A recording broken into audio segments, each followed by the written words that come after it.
So why did I choose to apply for Queenan? Well, I really wanted some concerted time to be able to dedicate towards exploring perinatology on a worldwide scale. During medical school, I had spent time in Tanzania working on some medical education and human resources for health projects. During residency, I spent time in Kenya working with the residents or registrars at Moi Teaching and Referral Hospital in Eldoret, Kenya. So I felt like I had had an institution-based experience thus far, but I really wanted to see, well, how does this work on a larger scale? If you're stepping back from just one institution, working with one patient at a time, working with one resident at a time, working with one attending at a time, how do we make these policies? You know, the registrars I would talk to, they would refer to the WHO policies for partographs.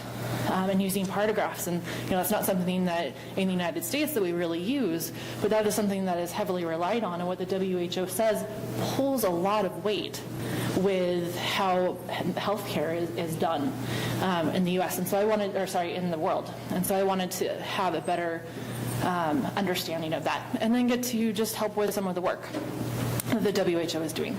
I worked on two main projects. These aligned with things that I was interested in and with what the WHO had going on. You can imagine the WHO is a very big organization. They have a lot of different projects going on. And 6 months is a wonderful amount of time, but in the span of what the WHO does, 6 months goes by very quickly, so you have to figure out how to get yourself integrated. So two projects I'm going to tell you about. One is looking at maternal causes of death, and one is looking at maternal morbidity.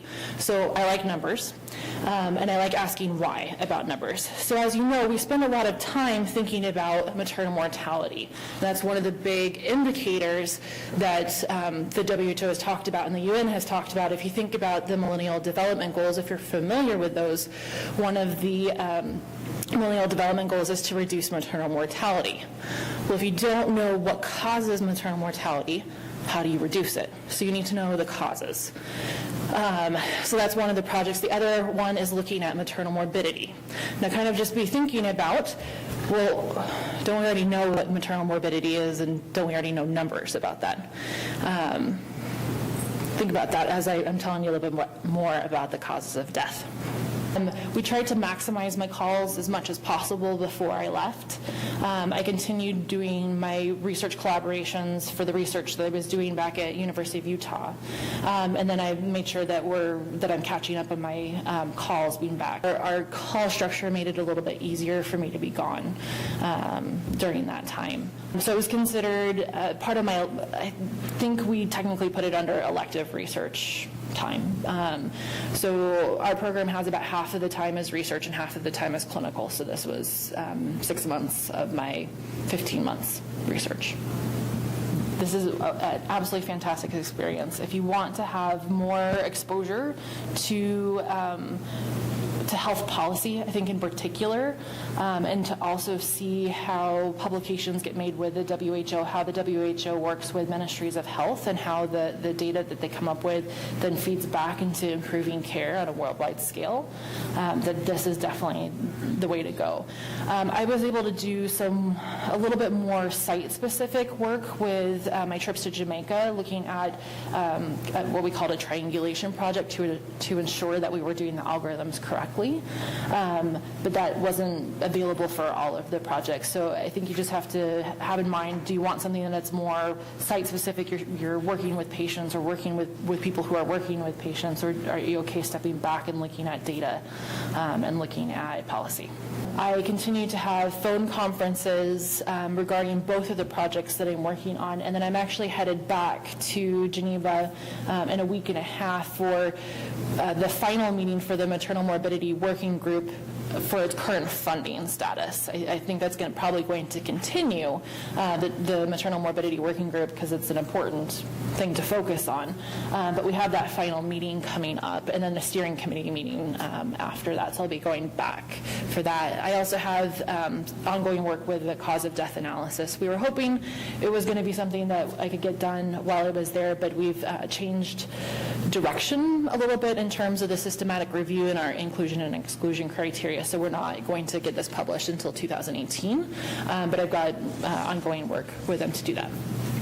In terms of outputs, so we have the 2 posters so far. I should be this week getting our results manuscript sent to me. So while I was there, I worked on 2 or 3 manuscripts that are getting rewritten. The functioning work that we did, I mentioned that we're collaborating with a group in Brazil that has looked at functioning in postpartum women after severe maternal morbidity. And so they had actually published 1 or 2 papers on their data already, but we asked them to take a little bit more of a look at their data and look at the going from the the HUDOS 36 question to the 12 question. And so we have at least 2 manuscripts that are coming out of that collaboration, and potentially 4 that are coming out of that.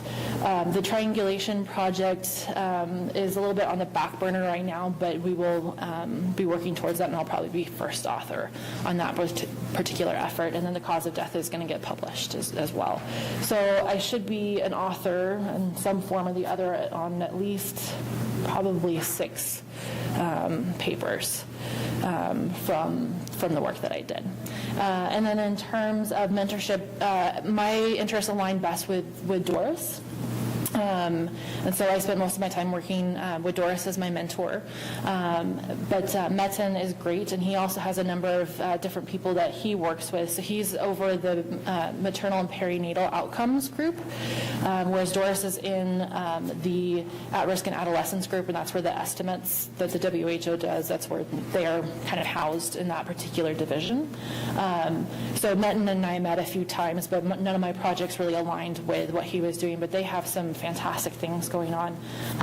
Listen, I'm not sure what you've figured out you're going to be doing, but it was very much open to me to kind of choose my direction of quality of care is really cool, let's go in that direction, and that would have been under Metin and working with a few people there.